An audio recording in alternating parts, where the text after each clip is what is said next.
Berikut ini adalah langkah dan juga cara merapikan tabel di Google Dokumen.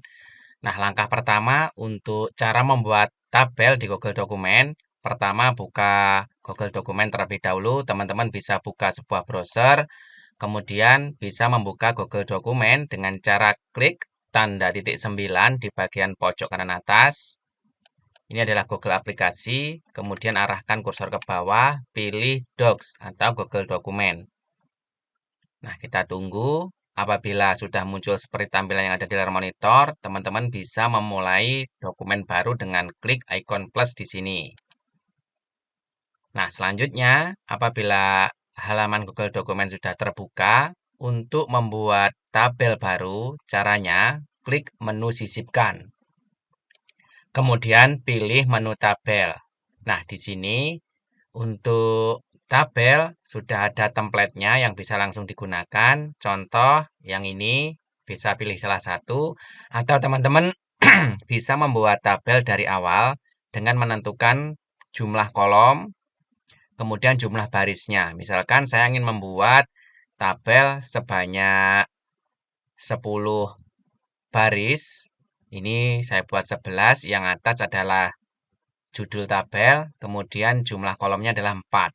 Setelah ditentukan, klik, nanti akan muncul seperti ini. Nah, contoh ini akan saya isi nomor, nama, alamat, kemudian keterangan.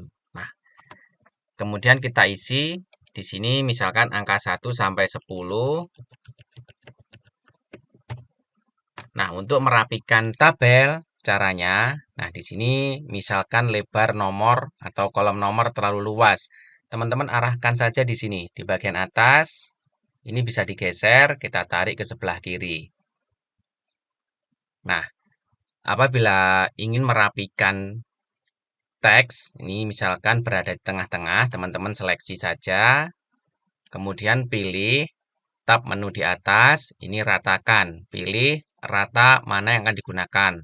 Contoh, ini adalah rata tengah. Nah, misalkan dari sini teman-teman ingin menambahkan kolom baru di setelah keterangan. Caranya, klik saja di bagian kolom keterangan. Ini bisa di baris berapapun, kemudian klik kanan, sisipkan kolom. Nah, apabila ingin disisipkan sebelum kolom keterangan, berarti pilih di kanan. Di kiri. Apabila setelahnya, berarti di kanan. Contoh seperti ini. Nah, misalkan ingin menggabungkan sel, contoh kolom keterangan dan juga kolom baru ini, misalkan akan saya ganti menjadi kolom tanda tangan. Di sini kita seleksi, kemudian pilih klik kanan, selanjutnya pilih menu gabungkan sel. Nah, misalkan di sini saya ubah jadi tanda tangan. Kemudian di sini angka 1, yang di sini angka 2, 3, 4. Contohnya seperti ini. Kemudian kita buat rata kiri. Nah, lalu bagaimana cara untuk mengubah misalkan lebar tabel atau lebar barisnya ini ke ukuran sentimeter tertentu. Caranya cukup mudah. Nah, misalkan kolomnya ini akan saya perbesar dengan misalkan 5 cm. Caranya, teman-teman pilih menu opsi tabel. Ada di bagian atas, di sini, pilih menu opsi tabel. Nah, kemudian misalkan kita di bagian kolom, kita buat lebarnya menjadi berapa. Kita centang. Nah, di sini. Tadi harusnya diseleksi terlebih dahulu. Namun ini hanya sebagai contoh biar teman-teman tahu bagaimana cara mengatur lebar kolom atau baris pada satuan sentimeter tertentu. Teman-teman bisa klik tanda panah ke arah bawah dan atas atau bisa tulis secara langsung seperti ini. Apabila sudah, klik saja di area luar. Nah, hasilnya nanti seperti ini. Ketika ingin memberi warna pada judul tabel, contoh ini akan diberi warna, teman-teman bisa pilih di bagian warna. Kemudian pilih, oh ini untuk baris.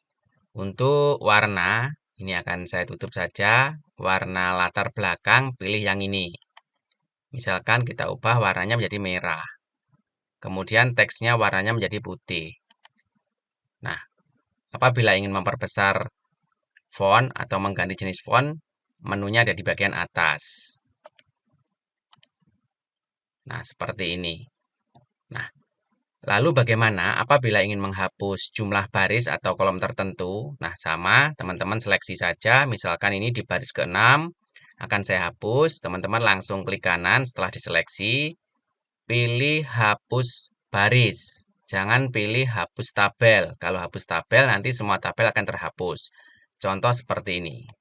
Nah, kemudian ingin menghapus kolom. Nah, kita seleksi terlebih dahulu. Klik kanan. Nah, di sini bisa klik langsung menu hapus atau hapus kolom. Nah, berikut hasilnya. Nah, dari sini misalkan ini akan saya tarik ke sini. Nah, semoga video bagian pertama ini bisa bermanfaat. Terima kasih. Wassalamualaikum warahmatullahi wabarakatuh.